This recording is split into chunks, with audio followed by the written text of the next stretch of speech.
નમસ્કાર મિત્રો, દેશ અને દુનિયાના સુપરફાસ્ટ સમાચારમાં તમારું સ્વાગત છે। સૌથી મોટા સમાચાર સામે આવી રહ્યા છે રાધનપુરથી। રાધનપુરમાં સામાન્ય વરસાદમાં માર્ગો બિસ્માર હાલતમાં ફેરવાઈ ગયા। સામાન્ય વરસાદમાં જ રાધનપુરની હાલત કફોડી બની ગઈ છે। રાધનપુર ચોકડીથી લઈને બસ સ્ટેન્ડ સુધીનો માર્ગ બિસ્માર હાલતમાં ફેરવાઈ ગયો છે। પાલિકા દ્વારા તેની કોઈ કાળજી અને સાર સંભાળ રાખવામાં આવી રહી નથી। ખરાબ રસ્તાઓને કારણે લોકોને હાલાકીનો સામનો કરવો પડી રહ્યો છે। પાલિકા તંત્રને જાણે કે લોકોને પડી રહેલી અગવડ નજરમાં આવી રહી નથી। મિત્રો, અન્ય મહત્વના સમાચારની વાત કરીએ તો દક્ષિણ કોરિયામાં ભૂસ્ખલન, 14 લોકોના થયા છે મોત।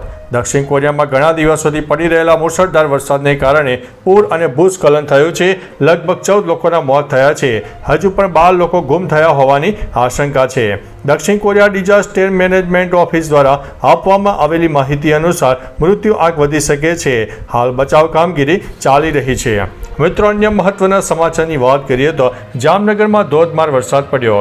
વિરામ બાદ જામનગરમાં ફરીથી મેઘરાજા મહેરબાન થયા। શહેર અને ગ્રામ્ય વિસ્તારમાં મેઘરાજાએ ધબધબાટી બોલાવી, જેના કારણે મુખ્ય માર્ગો પર પાણી ફરી વળ્યા। ગ્રામ્ય વિસ્તારોમાં ખેતરોમાં પણ પાણી ભરાઈ ગયા હતા। બપોર બાદ એકાએક મેઘરાજાએ ધમાકેદાર બેટિંગ કરી હતી અને વાતાવરણમાં ઠંડક પણ પ્રસરી ગઈ હતી। મિત્રો, અન્ય મહત્વના સમાચારની વાત કરીએ તો અમેરિકામાં પોલીસ તાલીમ કેન્દ્રમાં વિસ્ફોટ, 3 લોકોના થયા છે મોત। અમેરિકાના લોસ એન્જલસમાં બોમ્બ વિસ્ફોટમાં ઓછામાં ઓછા 3 લોકોના મૃત્યુ થયા છે। સ્થાનિક મીડિયાએ ભારતીય સમય મુજબ રાત્રે 9 વાગ્યાની આસપાસ આ ઘટનાની જાણ કરી હતી। આ ઘટના લોસ એન્જલસ કાઉન્ટી શેરિફ વિભાગના તાલીમ કેન્દ્રમાં બનવા પામી હતી।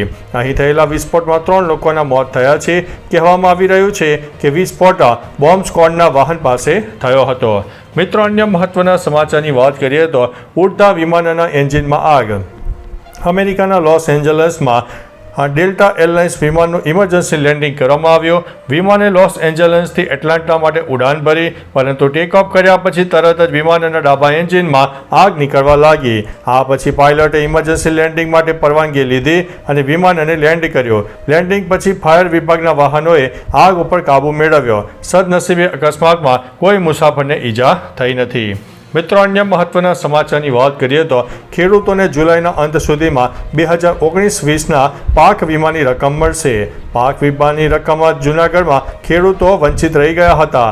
ધારાસભ્ય અરવિંદ લાડાણીએ જિલ્લા સંકલન સમિતિમાં રજૂઆત કરતા ઉચ્ચ અધિકારીઓએ ખેડૂતોને પાક વીમો ચૂકવવા માટે ખાતરી આપી હતી, જેથી હવે ખેડૂતોને 2019-20ના વર્ષનો પાક વીમો મળશે। માણાવદરના ધારાસભ્ય અરવિંદ લાડાણીએ એક વિડીયો મારફતે કહ્યું હતું કે મગફળીના પાકનો 33% વીમો મંજૂર થયેલો છે। મિત્રો, અન્ય મહત્વના સમાચારની વાત કરીએ તો 10 વર્ષના બાળકે દિલ જીત્યું છે। સેના ઉઠાવશે તેના શિક્ષણનો ખર્ચ। પંજાબના ફિરોઝપુરના 10 વર્ષના સવનસિંહની બહાદુરી અને સેવાને કારણે ભારતીય સેનાએ તેના શિક્ષણનો સંપૂર્ણ ખર્ચ ઉઠાવવાની જાહેરાત કરી છે। ઓપરેશન સિંદૂર દરમિયાન સવન સૈનિકોને ચા, દૂધ, લસ્સી પહોંચાડી હતી। સેનાના ગોલ્ડન એરે ડિવિઝને સવર્ણની પ્રશંસા કરી અને એક સન્માન સમારોહનું આયોજન કર્યું અને સવર્ણનું સન્માન કરીને તેના શિક્ષણની સંપૂર્ણ જવાબદારી ઉઠાવવાની જાહેરાત કરી છે। મિત્રો, અન્ય મહત્વના સમાચારની વાત કરીએ તો ચીન બ્રહ્મપુત્ર નદી પર બનાવી રહ્યું છે વિશ્વનો સૌથી મોટો બંધ। ચીને તિબેટમાં બ્રહ્મપુત્ર નદી પર વિશ્વના સૌથી મોટા બંધનું કામ શરૂ કરી દીધું છે। આ પ્રોજેક્ટ પર કુલ 12 લાખ કરોડ રૂપિયા ખર્ચો થવાનો છે। આ બંધ અરુણાચલ પ્રદેશની સરહદે આવેલા ચિંગચ્ચી શહેરમાં બની રહ્યો છે। અરુણાચલ પ્રદેશના મુખ્યમંત્રી પેમા ખાંડુએ કહ્યું છે કે ચીન આ બંધનો ઉપયોગ વોટર બોમ્બ તરીકે કરી શકે છે। જો ચીન અચાનક પાણી છોડે તો આખો સિયાંગ પ્રદેશ નાશ પામે। મિત્રો, અન્ય મહત્વના સમાચારની વાત કરીએ તો કૂતરાઓને ફેરવવાનો 4.5 લાખ રૂપિયા પગાર। મુંબઈમાં એક ડોગ વોકર કૂતરાઓને ફેરવીને મહિને 4.5 લાખ રૂપિયા કમાઈ રહ્યો છે। મીડિયાના રિપોર્ટ અનુસાર આ માણસ સવારે અને સાંજે મુંબઈની પોસ્ટ કોલોનીમાં રહેતા વિવિધ ડોગ લવર્સના લગભગ 38 કૂતરાઓને ફરવા લઈ જાય છે। આ માટે તે દર મહિને 10 થી 15 હજાર રૂપિયા વસૂલ કરે છે। ખાસ વાત તો એ છે કે ડોગ વોકર તેના MBA ગ્રેજ્યુએટ ભાઈ કરતાં અનેક ગણી વધુ કમાણી કરી રહ્યો છે। તેના ભાઈનો પગાર 70,000 રૂપિયા છે। મિત્રો, અન્ય મહત્વના સમાચારની વાત કરીએ તો ચીન અને હોંગકોંગમાં વીફા વાવાઝોડાનું તાંડવ, મોટી તબાહી સામે આવી છે। વિપા વાવાઝોડે વિયેતનામ બાદ ચીન અને હોંગકોંગમાં ભારે તબાહી મચાવી છે. રવિવારે અનેક ફ્લાઇટ અને ટ્રેન સેવાઓ રદ થતાં હજારો પ્રવાસીઓ પ્રભાવિત થયા. હોંગકોંગમાં 140 કિલોમીટર પ્રતિ કલાકની ઝડપે પવન ફૂંકાતા 450 વૃક્ષો પડવાની ફરિયાદો મળી. ફિલિપાઇન્સમાં પણ વિફાના કારણે પૂર આવતા એકનું મોત થયું છે અને 43,000 લોકો પ્રભાવિત થયા છે. વિયેતનામમાં બોટ પલટી ખાઈ જતા 34થી વધુ લોકોના મોત થયા છે. મિત્રો, અન્ય મહત્વના સમાચારની વાત કરીએ તો કીર્તિ પટેલ અને નફ્ફટાઈ ભારે પડી, 1 મહિને પણ જામીન નહીં. ખાંડણીખોર કીર્તિ પટેલ ગત 17 જૂન 2025ના રોજ ધરપકડ થયા બાદ સુરતની લાજપોર જેલમાંથી બહાર આવવા માટે હવાત્યા મારી રહી છે. તેના વિરુદ્ધ 10 જેટલા ગુના નોંધાયા છે. છેલ્લા 1 મહિનામાં 2 વાર જામીન અરજી કરવા છતાં કોર્ટે બંને અરજીઓને નામંજૂર કરી છે. કીર્તિ પટેલ પર બિલ્ડર પાસેથી 2 કરોડની ખંડણી માંગવાનો અને સોશિયલ મીડિયા પર ખરાબ લખાણ પોસ્ટ કરવાનો પણ આરોપ છે. મિત્રો, અન્ય મહત્વના સમાચારની વાત કરીએ તો અમેરિકા અને તાજિકિસ્તાનમાં જોરદાર ભૂકંપ. અમેરિકાના અલાસ્કામાં ભૂકંપના જોરદાર આંચકા અનુભવાયા. ભૂકંપની તીવ્રતા રિક્ટર સ્કેલ ઉપર 6.2ની માપવામાં આવી. ભૂકંપનું કેન્દ્રબિંદુ 48 કિલોમીટરની ઊંડાઈએ નોંધાયું.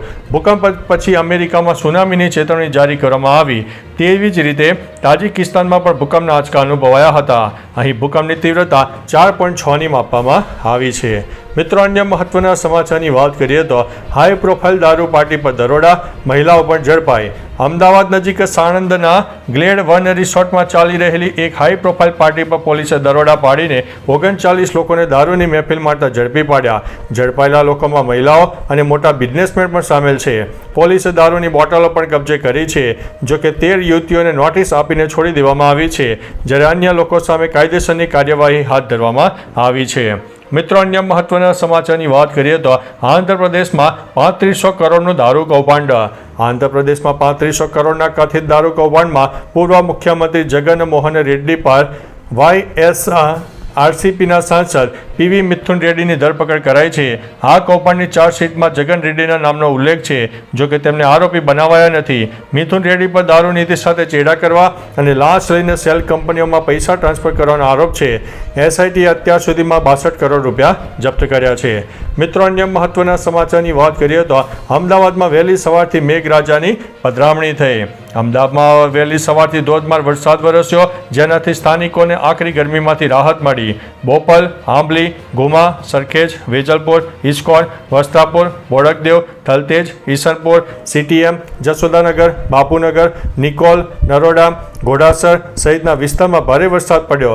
લાંબા અંતરાલ બાદ ભારે વરસાદથી અમદાવાદમાં સારા એવા ખુશીનો માહોલ પણ છવાઈ ગયો હતો. મિત્રો, અન્ય મહત્વના સમાચારની વાત કરીએ તો ગુજરાતમાં ભૂકંપ આવ્યો, કેટલી તીવ્રતા આવી હશે? હાલ દેશ અને દુનિયામાં ભૂકંપના આંચકા અનુભવાઈ રહ્યા છે, ત્યારે વહેલી સવારે કચ્છમાં ભૂકંપના આંચકા અનુભવાયા હતા. આ ભૂકંપની તીવ્રતા રિક્ટર સ્કેલ ઉપર 4ની માપવામાં આવી છે. ભૂકંપનું કેન્દ્રબિંદુ ખાવડાથી 20 કિલોમીટર દૂર નોંધાયું છે. કચ્છમાં છેલ્લા કેટલાક દિવસોથી ભૂકંપના આંચકા નોંધાઈ રહ્યા છે. ઉલ્લેખનીય છે કે કચ્છ ભૂકંપ પ્રભાવિત વિસ્તારમાં આવે છે. તો ચાલો મિત્રો, ફરીથી દેશ અને દુનિયાના સુપરફાસ્ટ સમાચાર લઈને મળતા રહીશો. ત્યાં સુધી અમને રજા આપશો. નમસ્તે.